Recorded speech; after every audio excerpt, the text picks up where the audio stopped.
What's good, guys? Fantasy Joe back here with another Week 9 waiver wire video. If you guys are new to the channel, make sure to hit that subscribe button, hit that like button, and if you have any questions or comments, drop them in the comment section down below. I'll respond as always. Make sure to hit that subscribe button if you want to bring home that fantasy football championship, though. Post all the best content right here to give you that edge on your league. Rankings come out tomorrow, waiver wires every week, rankings every week, as well as buy low, sell highs every single week. So you get the edge on all that need to know info. But let's dive into this week. So my top ad at the quarterback position would be Bo Nix. He's been on quite a tear recently with his rushing. I think you can start him pretty reliably. His last 4 games have all been pretty good. 14, not loving it, but that game was pretty much over the second it started. But I think he is a great ad.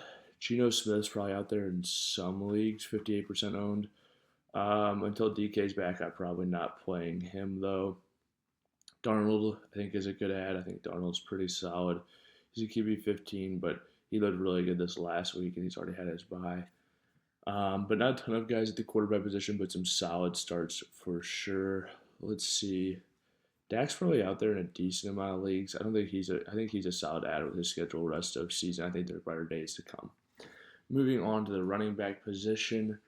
Honestly, the running back position is kind of devoid this week. So I was just going to, like, if Jalen Warren's out there in your league, add Jalen Warren, guys like that. But honestly, who I would start looking at is like Kamani Vidal. We've been talking about him for a while, but this is the type of guy you own.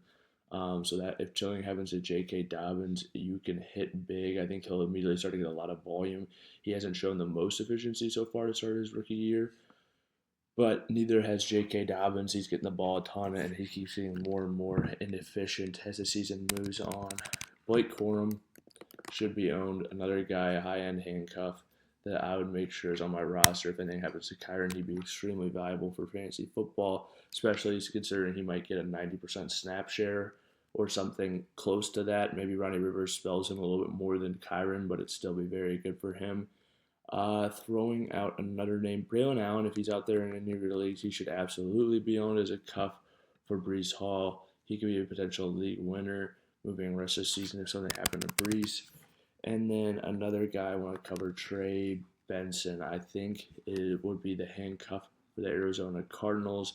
If anything happened to James Conner, he'd be a must-add. And all 4 of these guys are available in this league. Not saying a lot, but it just shows you it's out there in your league. One of these guys is probably available. You can stash them if you get a roster spot this week and still potentially have a massive hit, just hit a week early. Or, maybe you hold him for 3 weeks, but if one of those guys ends up going down, you cash out one of those insurance policies. You might be able to hit that all the way to the moon. And while there's not a great ton of other ways to improve your rosters right now at the running back position. Just this week, the way things are going. Okay, my top ad at the wide receiver position would be Cedric Tillman. Coming off 12 targets 2 weeks ago, 9 targets this last week, 8 for 81, 7 for 99, 2 touchdowns this last week. Really good work for him. But yeah, I think Cedric Tillman's a must add. If Keon Coleman's out there in your waivers, I'd be adding Keon Coleman. And next up after him for sure, I think he's going to be pretty good. I do think Christian Watson should be owned rest of season. I just think he is a nice throw it in there nuclear kind of option for your rosters when you're facing maybe a roster you consider better. Josh Downs, I think, is worth owning because I do think there's a chance that we end up seeing more Flacco throughout the regular season. He had a really good week this last week. Jalen McMillan, I still think, is worth owning. And then Ricky Persall, I'd still probably be stashing, but if you need to cut him through the bye, I get it. You can move on. Tight end, I think I'd probably be adding Taysom Hill just because of the running back injuries on the New Orleans Saints. I expect him to get a little bit more work on the ground. We saw 4 carries for 20 yards this last week, 4 targets. You can get done in fantasy football with that kind of touchdown upside, especially if you're hurting at the tight end position. Moving forward, and then let me take a look. Hopefully you added K-Dot in the last week because he's smashed just like we said he would. But yeah, that's probably my top ad at that position. Not a ton of other, options even really. Conklin's going to get a few targets a game. Will Disley is an option, I guess.